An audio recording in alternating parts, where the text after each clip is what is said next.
Mister রয় সমাজসেবক দাদাকে আমার কিছু বলার আছে। দাদা, আপনি টিনুর কোনো কাণ্ড কারখানা দেখে নিজেকে গুটিয়ে নিলেন, নাকি আপনি নিজেকে এই সোশ্যাল মিডিয়া থেকে গুটিয়ে নিতে বাধ্য হলেন? মানে টিনুর মারফতে গুটিয়ে নিতে বাধ্য হলেন, কোনটা? প্রথম দিনই তো দেখলাম কিছু কন্ট্রোভার্সি ক্রিয়েটার আপনি যখন বললেন টিনুর পাশে দাঁড়িয়েছেন, মানে কি আপনার মাধ্যমে টিনু আইনের সাথে কমিউনিকেট করছে। আপনি একজন সোশ্যাল ওয়ার্কার, আপনি পথটা দেখিয়ে দিচ্ছেন। প্রথম দিনই দেখলাম কিছু কন্ট্রোভার্সি ক্রিয়েটার টিনুর সাথে আপনাকে শুইয়ে দিল এক বিছানায়। প্রথম দিনই দেখলাম টিনুকে আপনাকে বানিয়ে দিল টিনুর বয়ফ্রেন্ড, দেশে বিদেশে সকলে। আর দুদিন গেলে আমি এইটুকু শিওর বলতে পারি যে টিনুকে আপনার বাচ্চা সন্তানের মা বানিয়ে দেবে। মানে যেটা ওয়াইটিতে হয়ে আসছে দাদা, এটা আমি কেন, মানে আমি তো কম বলছি, এটা যে কোনো ভদ্র মানুষকে জিজ্ঞাসা করবেন। ওয়াইটির এটা বংশ পরম্পরা। ওয়াইটিতে কন্ট্রোভার্সি ক্রিয়েটাররা পরম্পরা ওয়াইজ এই ট্যাগগুলো লাগানো তাদের অভ্যাস, তারা এগুলোই করে থাকে। ওয়াইটিতে কোনো ভদ্র মানুষ ঠাঁই পায় না, ঠিক আছে? ওয়াইটিতে যারা থাকে সবাই অভদ্র বেশিরভাগ কন্ট্রোভার্সি লেভেলে। এবার আপনি হয়তো বলতে পারবেন যে তুমি কি তাহলে অভদ্র? আসলে পাঁকে নামবো আর একটু গায়ে পাঁক লাগবে না তাই কখনো হয়? এরকম ছিটে ছাটা পাঁক আমার গায়েও অনেক লেগেছে। তবে হ্যাঁ, পাঁক থেকে ঠিক টাইমে নিজেকে যদি সরিয়ে রাখতে পারেন তাহলে খুব ভালো। আমার মনে হয় আপনি নিজেকে গুটিয়ে রাখলেন, এটা ভালো সিদ্ধান্ত। কারণ আপনি পারবেন না। যদি আপনি পারেন, আপনি টিনুকে কি বিচার দেওয়াবেন? আপনি টিনুকে কি বিচার দেওয়াবেন? আপনি আগে দেখুন এই দুটো ভিডিওতে আপনাকে কতটা ওয়াইটিতে নামানো হয়েছে নিচে। আপনি আগে চেষ্টা করে দেখুন তো, যে কন্ট্রোভার্সি ক্রিয়েটাররা আপনাকে টিনুর সাথে এই দুদিনের মধ্যে শুইয়ে দিল, দিয়ে বাচ্চা পায়দা করে দিল, আপনাকে বয়ফ্রেন্ড বানিয়ে দিল, আপনার নামে নোংরা নোংরা কুৎসা রটাতে শুরু করলো, আপনি নিজের কলঙ্কগুলো একটু মুছে দেখাতে পারবেন দাদা? আপনার কাছে এটা আমার রিকোয়েস্ট। আপনি যদি আইনের মাধ্যমে আপনি যদি নিজের কলঙ্কটা মুছে দেখাতে পারেন, আমি জানবো যে আপনি টিনুর কলঙ্কও মুছে দিতে পারবেন। টিনুকে যে বা যারা নোংরাভাবে ওয়াইটিতে বিক্রি করেছে, আপনি সেটারও একটা ফয়সালা করতে পারবেন। বা ফয়সালা মানে কি, আপনি ফয়সালা দেবার কেউ নন, কারণ আপনি নিজেও সেটা স্বীকার করেছেন, আইন সব কিছু করবে। মানে আপনি একটা এই কমিউনিকেটে টিনুকে হেল্প করতে পারবেন, কমিউনিকেশনে। আগে নিজের কলঙ্কটা দাদা আপনি মুছে দেখান, মানে মুছিয়ে দেখান নিজের কলঙ্কটা নিজে। পারবেন না, কারণ এই ওয়াইটিতে কন্ট্রোভার্সি লেভেলে এতটাই নোংরামো হয়, যে নোংরামো দিয়েই আজকে এই কন্ট্রোভার্সি লেভেল চলছে। আপনি আপনার নিজের চ্যানেলটা নিয়ে এলেন, খুব ভালো কথা। মানুষ আপনাকে চিনলো জানলো, কিন্তু বুঝতে পারলেন আপনাকে মানুষ কিভাবে জানলো? আপনাকে জানিয়ে দিল যে আপনি কি। এটাই ওয়াইটি কন্ট্রোভার্সি লেভেল। এইভাবেই নিলাম করা হয়, এইভাবে প্রত্যেকটা মানুষের দর দেওয়া হয়। কিছু কিছু মানুষ এইভাবেই দর দিচ্ছে, তো আপনি নিজেই দেখতে পেলেন। ওয়াইটিতে কখনো কেউ কারোর ঠিক ভুল বিচার করার জায়গা এটা নয়। ঠিক ভুল বিচার করার জায়গা হচ্ছে করবে আইন। কে ঠিক বললো, কে ভুল করলো, কে কী করলো, কিন্তু নিজ দায়িত্বে এখানে সম্মান বিক্রি করা হয়।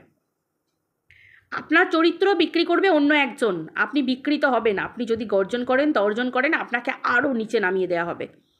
এটা হচ্ছে ওয়াইটি কন্ট্রোভার্সি ক্রিয়েটারদের কাজ। আপনার যদি দম থাকে দাদা, আপনি এটার বিরুদ্ধে স্টেপটি একটু দেখান তো। আপনি টিনুর থেকে কি সরবেন? আমি জানি আপনি নিজেকে নিজে গুটিয়ে নিলেন, আপনি পারবেন না, কারণ অতিরিক্ত ভদ্র মানুষ। আপনি যে কাজের সাথে যুক্ত, বাচ্চাদের খাওয়ানো, গরিব দুঃখীদের মুখে খাবার তুলে দেয়া, আপনার পক্ষে সম্ভব নয়। ওটা অসহায় মনের যে ওটা হচ্ছে দুর্বল মনের মানুষদের কাজ, যাদের মন উইক, যাদের মন দুর্বল, যাদের মন চট করে কাঁদে গরিব মানুষদের জন্য। আপনি সেটা পারবেন। আপনি লড়ার ক্ষমতাটা আপনার মধ্যে দাদা নেই।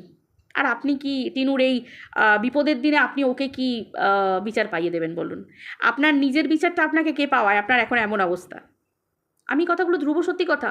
আমি পরশু থেকে আজ পর্যন্ত নোটিস করলাম আপনাকে নিয়ে কে বা কারা নোংরা ভিডিও নামিয়েছে। আমি দেখলাম যে এই জায়গায় যে কোনো মানুষ পড়লে সেও বাপ বাপ করে নিজেকে গুটিয়ে নেবে। যদি তার দম থাকে সে উঠে দাঁড়িয়ে দেখাবে সেই মানুষগুলোর বিরুদ্ধে স্টেপ নিয়ে। আপনি তো দুদিন এসেছিলেন, আপনি তো ভদ্র মানুষ, আপনি তো কেউ নন। আর আপনি সেদিনকে কালকের ভিডিওতে যেগুলো বলেছেন কোনো ভুল কিছু বলেননি, একদম ঠিক বলেছেন, আইনের ভাষা বলেছেন। না টানদীপকে ওপরে তুলেছেন, না টিনুকে নিচে নামিয়েছেন, না টিনুকে ওপরে তুলেছেন, টানদীপকে নিচে নামিয়েছেন। আপনি দুটো আইনের কথা পরিষ্কারভাবে বলেছেন, তাতেই আপনাকে শুইয়ে দিল টিনুর সাথে। বললাম না, আর দুটো দিন দিলে বাচ্চা পায়দা না করিয়েই বাচ্চাকে মানে অ্যাবর্ট করিয়ে দেবে, খালাস করিয়ে দেবে। এরকম ধরনের কন্ট্রোভার্সি ক্রিয়েটাররা সব পারে। কিছু কন্ট্রোভার্সি নোংরা ক্রিয়েটার, কিছু কেন বেশিরভাগই নোংরা ক্রিয়েটার, তারা সব পারে।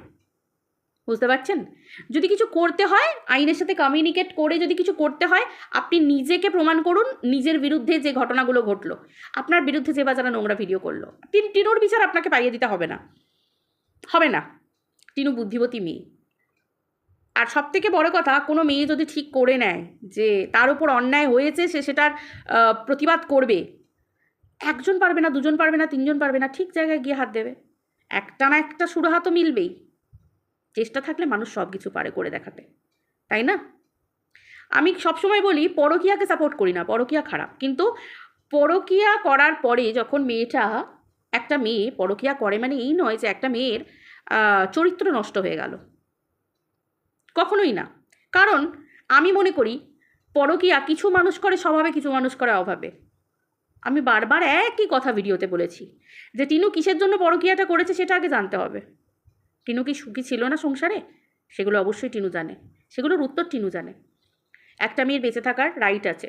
একটা মেয়ের দুটো বিয়ে হওয়া মানে একটা মেয়ে যেখানে নিজের সম্মান পায় না, যেখানে নিজের ভালোবাসাকে খুঁজে পায় না, যেখানে নিজের অস্তিত্ব খুঁজে পায় না, সেই মেয়েটার, আমার তো মনে হয়, আমি অন্তত বলি যে ভাই, শ্বশুরবাড়ি থেকে মেয়ের লাশ নিয়ে যাবার থেকে বাপের বাড়িতে মেয়েকে ঠিক সময় মতো ঠাঁই দেওয়াটা কি বুদ্ধিমানের নয়? সেই শ্বশুরবাড়ি থেকে মেয়েটার লাশ আসবে নিয়ে গিয়ে শ্মশানে দাহ করানোর থেকে আমার মনে হয় ঠিক সময় মতো যদি মেয়েটাকে তার বাপের বাড়িতে কেউ ঠাঁই দেয়, মা বাবা, আমার মনে হয় মেয়েটার জীবনটা তো বেঁচে যাবে। মেয়েটাকে কিছু করতে দাও।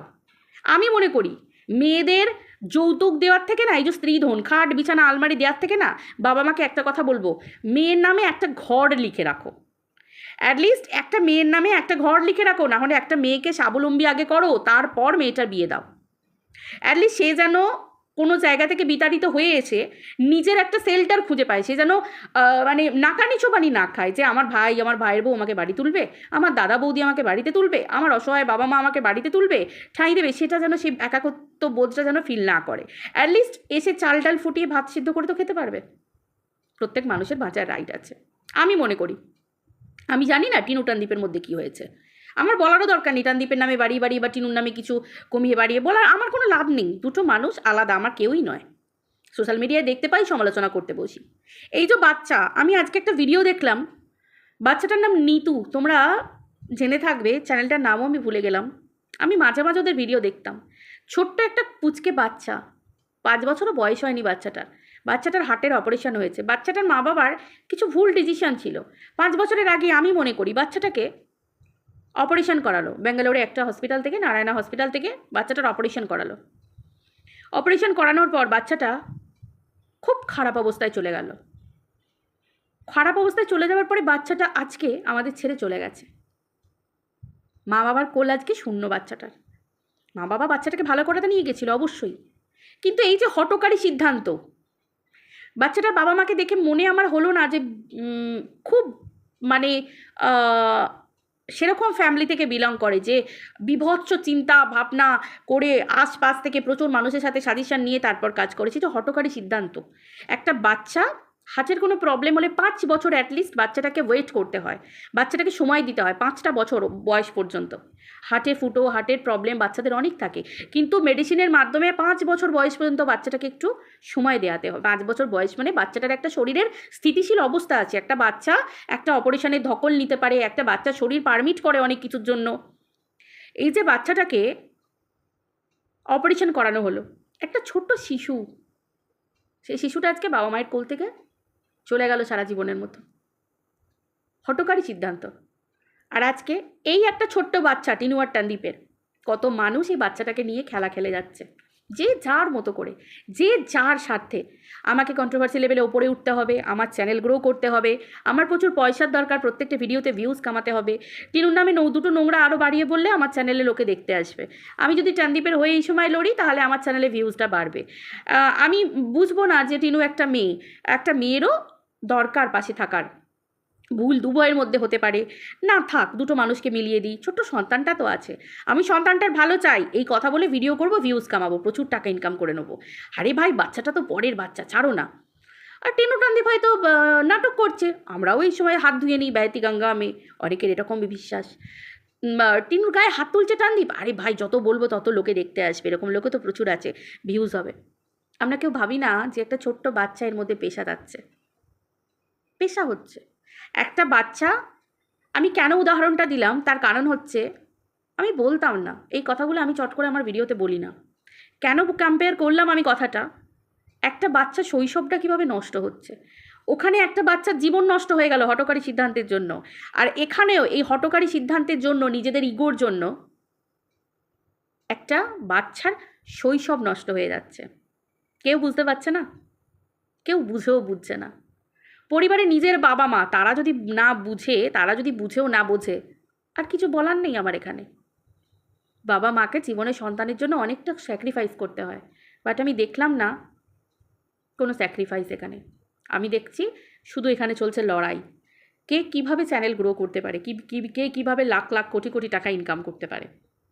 আর কিছু কন্ট্রোভার্সি ক্রিয়েটারদেরকেও আমি দেখছি, না আছে মনুষ্যত্ব, না আছে মমতা, না আছে মাতৃত্ববোধ, না আছে কোনো দরদ, না আছে কোনো পরিবারকে টিকিয়ে রাখার ক্ষমতা, একসাথে বেঁধে রাখার ক্ষমতা। শুধু ভাঙন আর ভাঙন। আমি জানি ভিডিওটা বড্ড বোরিং হচ্ছে, বাট মনের কথা প্রকাশ করতে গেলে আমার মনে হয় আর কীভাবে করবো, গালাগালি দিয়ে মনের কথা প্রকাশ করানো যায়? আর রইল পড়ে নোংরামি। কত মানুষ এই নোংরামি পছন্দ করছে, কত মানুষ কত নোংরাভাবে কমেন্ট করছে। কারোর একটাবারও মনে হচ্ছে না যে আমাদের কোলেও তো সন্তান আছে, সে ভিউয়ার্স বলো বা ক্রিয়েটার বলো, যে এই যে ছোট্ট বাচ্চাটা কৃষাণুটা, ওর তো জীবনটা নষ্ট হয়ে যাচ্ছে, শৈশবটা। এত ভিডিওর পর ভিডিও ওর মাকে নিয়ে নোংরা জায়গায়। ভাই, শত কিছুর পরেও মা তো আমাদের মাই হয়। একটা মা যদি প্রসও হয়, প্রস এরিয়া থেকেও বিলং করে, ভাই সেও তো, সন্তানটাও তো তাকেই মা বলে জানে যে এটা আমার মা।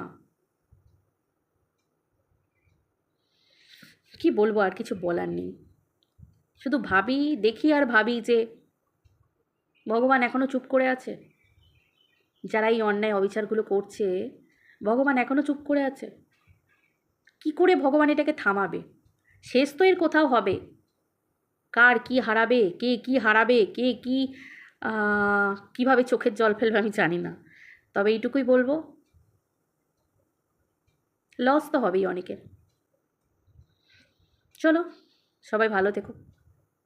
কারুর ভালো বিরাট কিছু করতে না পারি, অ্যাটলিস্ট কারুর খারাপটা চাইবো না। সবাই ভালো থেকো।